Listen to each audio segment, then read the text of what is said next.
ngobrol-ngobrol ngalur ngidul, nggak ada juntrungannya. Ngomong-ngomong, curhat-curhat, bicara apa adanya. Genjreng-genjreng di Talking Blues, semoga bermanfaat. Amin. Terapa dudu.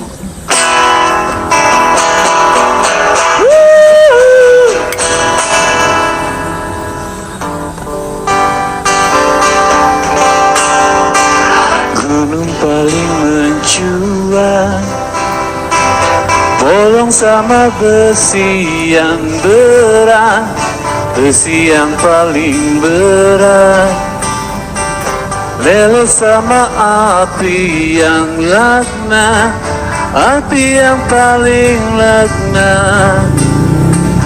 Mati sama air yang hebat, air yang paling hebat. Kalah sama angin terkuat, kekuatan terdahsyat. Tangan kanan sedekah, tangan kiri gak tahu. Tangan kanan sedekah, tangan kiri gak tahu.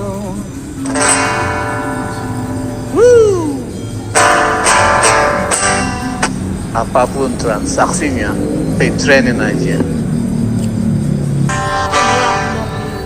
Yo, sekarang selamat datang kembali di Bim Bim Talking Blues. Hari ini kita ketemu tamu, teman, sahabat lama, Mas Ngatawi Alzastro. Wah. Apa kabar Mas Astro? Alhamdulillah sehat Mas. Pak Didin gimana? Sehat ya? Alhamdulillah, cuma di rumah melulu aja. Iya Mas. Wah, ini kita juga berapa konser harus cancel gara-gara situasi ya. Iya ya. Kita Jadi cari inget dulu kita ya tur 80 pesantren seluruh Indonesia. pesantren ya, dari 2012 itu ya Mas ya? 2012, 2013 ya Pak. Alhamdulillah. Iya, dapat ilmu banyak tuh dari Oke. perjalanan. Alhamdulillah kalau gitu. Iya. Iya, iya. Langsung ketemu para kiai di pesantren-pesantren kan apa namanya? Iya, iya. Dan kita bisa ngobrol santai, ketemu santri, kiai. Iya, iya. Asik di situ. Dan di situ membuktikan bahwa santri kiai itu sebetulnya enjoy saja ya Mas ya. Ya, Iya. Datang bawa musik, bawa panggung ya, dan kepikiran. Betul. Ya. Itu pengalaman yang apa bagi slang adalah luar biasa banget itu. Itu yang pertama ya Mas, masuk pesantren gitu. Iyalah Mas. Asik. Ayo dong, kapan lagi Mas? Ya ini kita mudah-mudahan nanti habis pandemi lah Mas kita bisa lagi keliling lagi ya, kita rencanakan gitu. Ini aku apa kan ada lagu slang judulnya Sedekah tuh Mas. Ya, ya. Terus aku dengar apa Tuhan tuh suka ibadah apa yang paling disukai Tuhan? Itu sedekah, apa benar itu? Betul Mas, bahwa khairul amal, supaya amal itu sedekah Mas, karena ini mencerminkan bahwa ketaatan kepada Tuhan itu harus memberikan manfaat, memberikan guna kepada orang lain. Karena ya Tuhan itu kan sebetulnya sudah lebih dari segala-galanya. Dia juga nggak butuh harta, nggak butuh pujian. Itu kan sebetulnya kita ibadah itu sebetulnya kan upaya kita mendekatkan diri sama Tuhan. Nah, ibadah yang paling baik itu yang memberikan dampak, memberikan impact, memberikan pengaruh kepada sesamanya yang baik gitu. Tuhan akan senang seperti itu. Satunya sedekah gitu. Sedekah, ya sedekah itu kan memberikan dampak yang baik bagi. Terus apa benar kalau sedekah itu bikin kita berlipat ganda gitu? Ya Mas, itu saya sendiri secara pribadi membuktikan Mas. Jadi sedekah itu kelihatannya mengurangi, tapi sebetulnya menambah gitu. karena kalau para kata ahli sufi itu, harta yang kita miliki itu sebetulnya ya yang kita berikan ke orang lain itu yang kita miliki. Semakin banyak yang kita berikan ke orang lain, itu artinya yang kita miliki kan semakin banyak. Tambah banyak. Ya, yang kalau ada di kita sekarang ini, misalnya kalau saya punya laptop, ini sebetulnya bukan punya saya, ini titipan dari Tuhan. Kan gitu, titipan dari Tuhan. Kemudian kalau kita punya harta banyak, itu kan ada hak juga orang lain yang tergolong di situ. Itu maka kita diwajibkan untuk zakat dan lain sebagainya. Nah, tapi yang sudah kita berikan ke orang lain, nah itulah yang sebetulnya secara hakikat itu yang milik kita itu yang itu gitu. Yang kita berikan gitu ya. Yang kita berikan ke orang lain itu, maka ketika kita memberikan orang lain semakin banyak, maka hakikatnya milik kita itu semakin banyak. Ini hitungan rasionalnya loh Mas. Belum anunya. Hitungan rasionalnya kalau kita meyakini dan kita mempercayai bahwa milik kita itu justru yang kita berikan ke orang, maka semakin banyak yang kita berikan, itu kan berarti milik kita makin bertambah, Mas. Itu hanya gitu, bukan titipan. Gitu. Iya, tapi sebenarnya simple dong, kalau mau kaya, Iya, sebanyak sedekah gitu ya. Betul. Makanya Sahir di Slang itu tepat banget itu Mas, tepat sekali, gitu loh. Terus tapi berarti sesimpel itu kenapa negara Indonesia masih banyak yang kekurangan ya? Apa kita kurang sedekah? Apa Ini kita gimana tuh? satu faktornya banyak sedekah, tapi mungkin nggak ikhlas. Gitu loh. Harus ada ikhlasnya Mas ya. Oh iya Mas, kalau yang kita miliki itu kan harus lepas begitu saja. Makanya ibaratnya orang sedekah kan di slang itu disebutkan juga, yang itu menurut saya berangkat dari satu hadis itu, lirik lagu slang itu, tangan kanan memberi, tangan kiri nggak usah tahu. Nah itu saking ikhlasnya. Ikhlasnya. Oh. Iya, saking ikhlasnya seperti itu. Gambarinnya seperti itu gitu ya. Yang kedua, orang ikhlas itu menggambarnya ada kenikmatan ketika dia melakukan, sehingga dia nggak butuh balasan. Gitu loh, dia sudah ikhlas kok, nah, itu sudah nikmat kok melakukan itu, sehingga nggak butuh balasan. Gitu loh. Nah, yang kenapa kita masih kurang sejahtera, banyak orang bersedekah tapi masih keadaan begini, itu satu, mungkin indikasi spiritualnya dia nggak ikhlas, sehingga sedekahnya itu ada kepentingan untuk mencuci korupsi supaya kelihatan soleh, misalnya kayak gitu, dia sedekah, ya itu sedekahnya maunya dong ya. Ya, sedekahnya 500 ngambilnya 10 juta, misalnya kayak gitu. Nah, jadi kan itu nggak ikhlas, menjadi alat penutup dari segala kejahatan dan kebusukan. Nah, sedekah yang seperti itu tidak akan membawa barokah dan tidak akan menambah, justru akan berkurang terus, karena yang dia berikan itu bukan dari sesuatu yang diniati rasa ikhlas, rasa tulus, yang tangan kanan memberi, tangan kiri nggak tahu. Itu yang pertama. Jadi karena niatnya sedekah itu hanya untuk menutupi kejahatan, menutupi kebohongan, sehingga tidak ikhlas. Yang kedua, yang disedekahkan itu bukan sesuatu yang sedekah itu harus yang terbaik Mas kalau di dalam Islam itu. Jadi mungkin yang diberikan sedekah itu yang sisa-sisa saja. itu. Nah itu yang kedua ya. Terus yang ketiga ya mungkin sudah banyak orang ikhlas, sudah banyak orang bersedekah, tapi nggak sebanding dengan problem sosial yang ada. Yang ikhlas 10 gitu ya, tetapi yang butuh sedekah 100, yang rakus 500, ya kan sama saja. Akhirnya yang bertambah ya yang sedekah itu saja. Gitu. Itu banyak faktor Mas mungkin yang menyebabkan itu. Sekarang masalah ini Mas, semua ajaran tuh kan mengajarkan perdamaian, kebaikan gitu. Terus kalau ada guru agama tapi mengajarkan kebencian tuh apa harus kita ikuti apa gimana kan? Saya pastikan tidak harus diikuti Mas. Gitu. Jadi agama itu satu prinsipnya harus kalau Nabi ditanya mawal Islam ya Rasul adinu nasihah, agama itu harus menjadi nasihat. Liman, kepada siapa? Ya kepada orang yang mencari Tuhan, kepada orang yang iman, kepada orang yang percaya. Kalau ada agama satu bikin rusak, bikin hancur, bikin susah orang, bikin benci dan permusuhan, itu mesti bukan ajaran agama. Itu mesti keinginan-keinginan orang yang dinisbahkan atau diatasnamakan pada agama. Kalau sudah seperti itu ya nggak usah diikuti. Mas, gitu. Terus kalau menyikapi Presiden Prancis itu sama yang karikatur, itu gimana kalau kita? Ya, ini ada cerita. Ini ada cerita menarik, Mas. Ya, ada cerita menarik.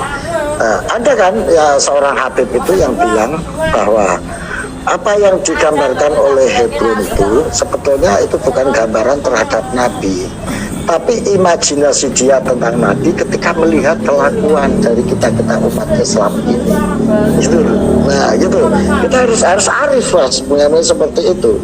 Harus introspeksi. Kata Habib ini, dia mengatakan bahwa kita jangan buru-buru nyalahkan mereka. Bisa jadi kita yang salah karena kita nggak mampu merefleksikan, mencerminkan, mengamalkan apa-apa kemuliaan yang diajarkan Nabi. Sehingga ketika kita sebagai umat Nabi bergaul dengan orang lain, berinteraksi dengan orang lain, kesan orang lain terhadap kita itu kemudian dia nisbahkan kepada Nabi. Akhirnya ya yang digambarkan, iya, dia melihat kita, kemudian diimajinasikan seperti itu karena kita ini mengaku sebagai umat Rasul, kita mengaku sebagai umat Nabi. Nah, maka yang ada di imajinasi dia ya seperti itu kan. Dia nggak belajar soal Islam, nggak belajar soal Nabi, nggak belajar soal ajaran-ajaran Nabi. Yang ada di persepsi, yang dia lihat orang Islam sebagai penganut Nabi, sebagai penjaga ajaran Rasul. Nah, itu yang pertama. Ya, kita harus bersikap introspeksi. Yang kedua, yang kedua, ya. Kita bisa juga menyampaikan rasa kemarahan, rasa benci, karena apa yang dia lakukan itu ya di mata kita melecehkan Islam, di mata kita melecehkan Nabi. Tapi cara membelanya tidak boleh dengan cara marah-marah, menista, mencaci maki, karena ajaran Nabi tidak seperti itu. Kalau mau mensikapi sikap Macron itu, kita boleh menyatakan pendapat, menyatakan sikap bahwa itu kita tidak setuju, itu kita tidak benar. Tetapi tidak cukup sampai di situ. Caranya adalah dengan membuat prestasi, dengan bersikap yang baik, bersikap yang agung, yang mulia sebagai perwujudan dari akhlak Nabi, sampai mereka merasa tertarik dengan kita. Nah, kan itu juga sudah dilakukan oleh saudara-saudara kita sebagian umat Muslim yang di Prancis, yang tidak setuju dengan sikap-sikap kelompok-kelompok yang mengaku Islam tapi bersikap radikal sampai memenggal kepala dan sebagainya. Sikap-sikap seperti itu justru malah memperkuat asumsi mereka.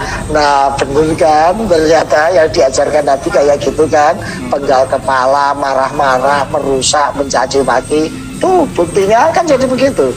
Tapi kalau sikap kita balas dengan nasihat yang baik pada mereka, dengan penjelasan yang benar ya pada mereka, bersikap akhlak yang mulia, mereka jadi oh ini ternyata yang benar ajaran Islam itu yang begini ini, bukan seperti yang saya gambarkan itu. Nah, seperti itu, Mas, itu yang diajarkan kiai-kiai kita seperti itu gitu.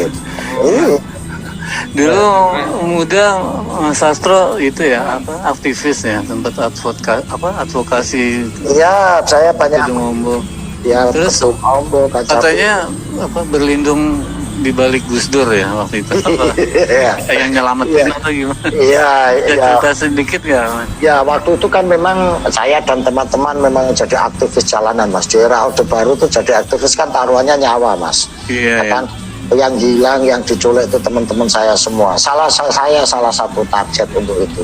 Nah, ketika saya ditarget itu, saya sempat ya minta perlindungan sih kepada Allah, tapi sarananya gitulah ya.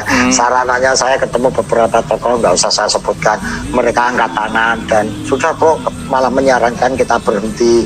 Kalau gitu nggak usah lah membenturkan kepala di tembok, ini belum saatnya, gitu-gitulah.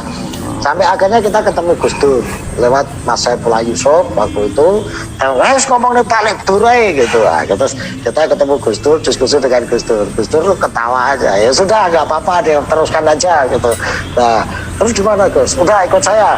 Wah, kalau saat saya lagi diuber-uber itu disembunyiin Gus Dur di kuburan, Mas, di makam keramat. Ya, saya ditaruh. Iya, ditaruh gitu makamnya Mbah Mutomaken.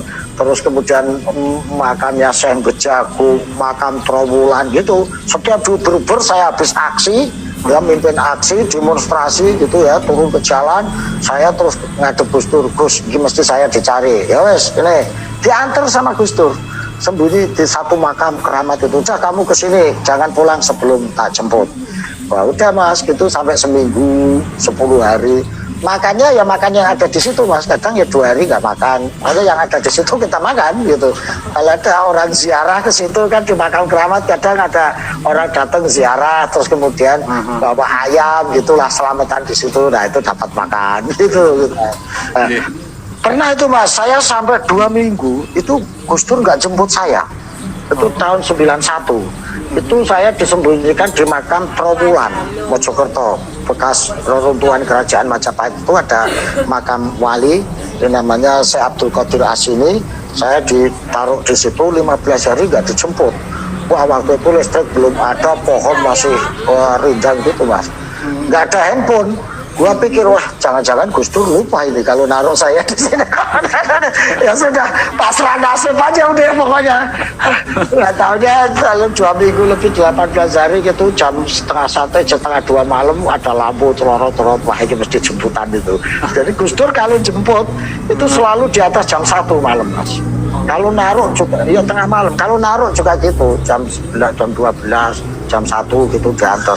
Udah kamu di sini jangan pulang gitu. Jemputnya juga jam segitu. Begitu sampai teriak Gus Dur, "Trok!" gitu. Saya urip bapakmu jadi. Saya Gus Dur masih hidup kamu gitu. Sama terima aja gitu. Gitu lah. Seru aja dulu gitu. Jadi kangen sama Gus Dur ya. Iya masa dulu saya itu kalau sudah bicara Gus Dur itu saya mesti langsung nelongso saya itu Mas. Ya jadi mesti nangis saya mah kalau teringat beliau itu Mas. Iya. Jadi dia tuh ya orang tua ya teman ya apalah salah guru gitu. Sudah itu Mas. Apa kabar teman-teman Ki Ageng Ganjur sekarang Mas? Kapan bikin album? Iya, jadi Ki Ageng Ganjur ini Ini nggak sih sukses kan ya? Apa maksudnya Iya. wah lewat musik? Iya, karena musik Ki Ageng Ganjur itu dulu yang mendirikan juga Gus Dur Mas, 96. Kita berziarah di makam Syekh Abdurrahman namanya di Purwodadi sana Ngroto. Saya tanya ini makam siapa Gus? Oh ini makam Mbah Abdurrahman ini. Tapi dia terkenal Ki Ageng Ganjur. Ini seniman besar bro, dia ngomong gitu. Kamu harus bikin grup musik pakai nama beliau supaya etbah untuk berjuang berdakwah. 96 kita bikin Mas. Waktu itu Gus Dur bilang, kamu nanti akan bisa keliling dunia pakai musik ini bro. Gue ketawa waktu itu bro. Wah tenang nih Gus, saya ngomong gitu masa. Iya. Ngapain bisa? Oh buktikan aja nanti. Visioner ya. Iya. Nanti kamu bisa pakai ini untuk menjelaskan Islam yang rahmah yang itu waktu itu Gus Dur gitu. Udah ngomong haram halal musik gitu belum Gus Dur tuh?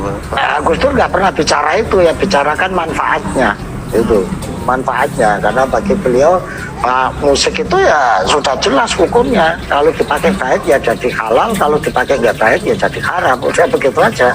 Kayak pisau gitu ya. Ya pisau gitu loh. Jadi makanya pesan gitu. Nah alhamdulillah terbukti Mas, 2009 kita sudah konser keliling Timur Tengah, mulai dari Dubai, Qatar, Abu Dhabi, kita keliling kan, sambutannya luar biasa.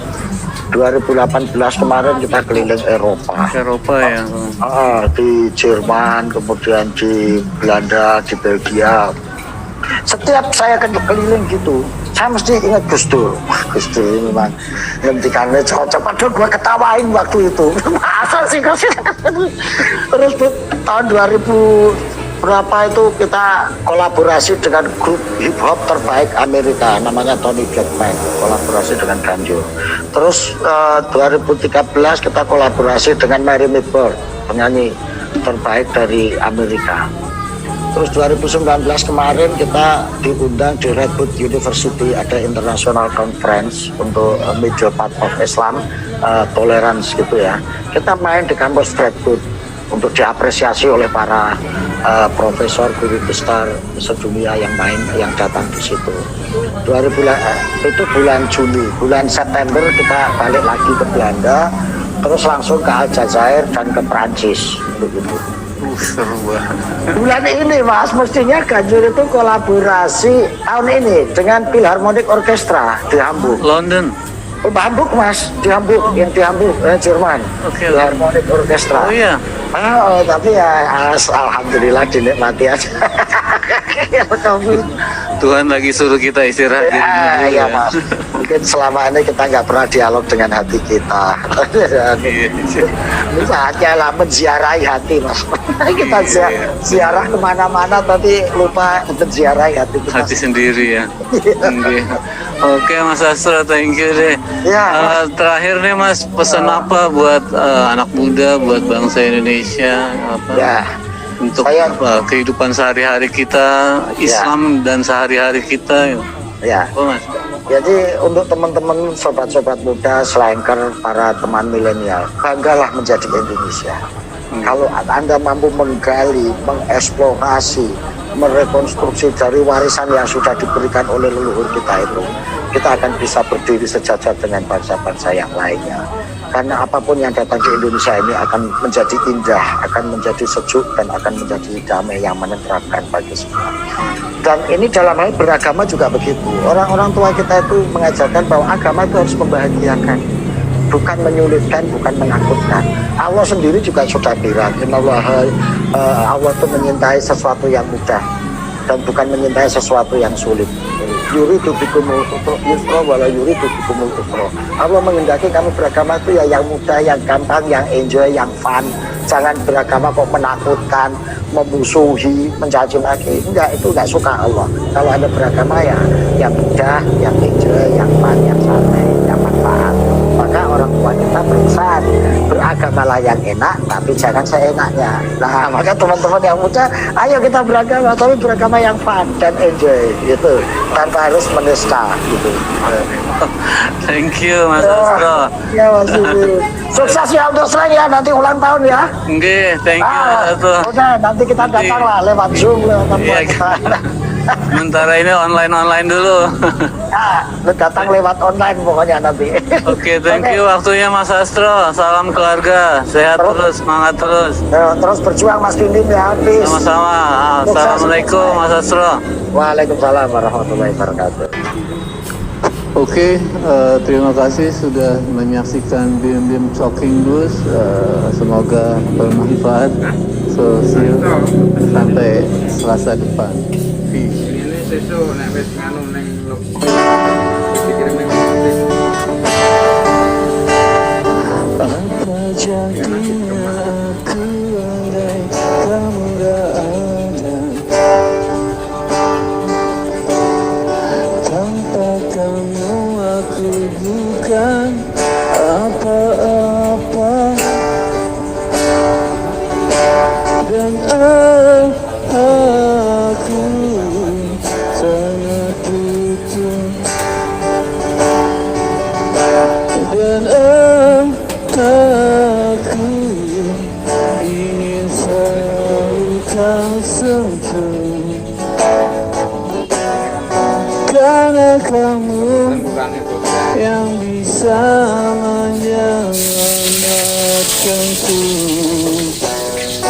Cuma kamu yang mampu mengendalikan aku.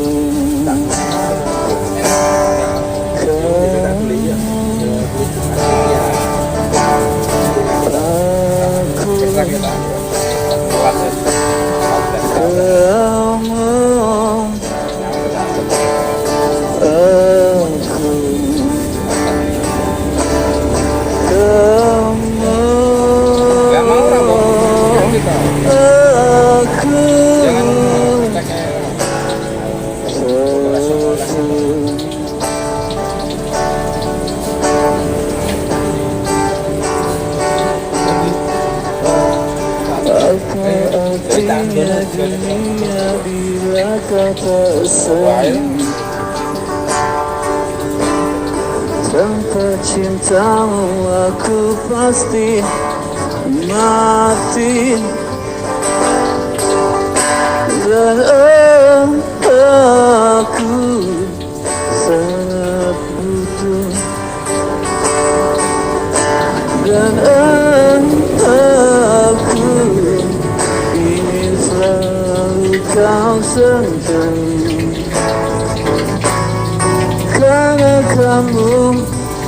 yang bisa menyelamatkanku. Cuma kamu yang mampu mengendalikan aku.